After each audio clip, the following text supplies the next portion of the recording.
আসসালামু আলাইকুম। আজকে করব গরুর মাংস, চাপা শুটকির ভর্তা বানাবো, আর কাতলা মাছ করব ভাজা, আর পোলাও রান্না করব। এবার দিচ্ছি পেঁয়াজ কুচি, আদা রসুন বাটা দিচ্ছি।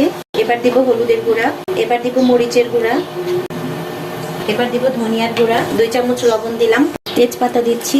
এবার দিয়ে দেব তেল। এবার ভালো করে মাখিয়ে নেব। মাংসের মধ্যে গরম পানি দিচ্ছি। প্রেসার কুকারে ঢাকনাটা লাগিয়ে দিচ্ছি। তো হয়ে গেছে, নামিয়ে দিচ্ছি। প্রেসার কুকার চুলায় বসিয়ে দিলাম। এখানে 7টা সিটি দিলেই নামিয়ে নেব। এখন শুটকির ভর্তা বানাবো। একটু লবণ দিলাম। ভর্তা বানানো হয়ে গেছে, মাংস হয়ে গেছে। এখানে আছে এলাচ, দারচিনি, দিচ্ছি জিরার গুঁড়া। এই তো মাংস হয়ে গেছে, এবার নামিয়ে নিচ্ছি। তেল গরম হয়ে গেছে, মাছগুলো দিয়ে দিচ্ছি। মাছগুলো ভাজা হয়ে গেছে, এবার তুলে নিচ্ছি।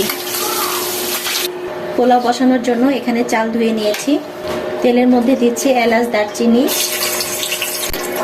এবার দিচ্ছি পেঁয়াজ কুচি, দিচ্ছি তেজপাতা, আদা রসুন বাটা 2 চামচ দিলাম। এবার দিচ্ছি লবণ।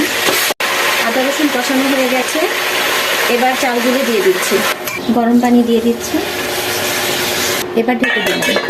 এখন একটু গুঁড়া দুধ দিয়ে দিচ্ছি। আস্ত কাঁচামরিচ দিয়ে দিলাম। 10 মিনিটের জন্য ঢেকে দিচ্ছি। 10 মিনিট পর ঢাকা খুলে দিচ্ছি। এবার একটু উল্টে দিচ্ছি। পোলাও হয়ে গেছে, নামিয়ে নিচ্ছি। তো আজকে দুপুরের রান্না শেষ। আল্লাহ হাফেজ।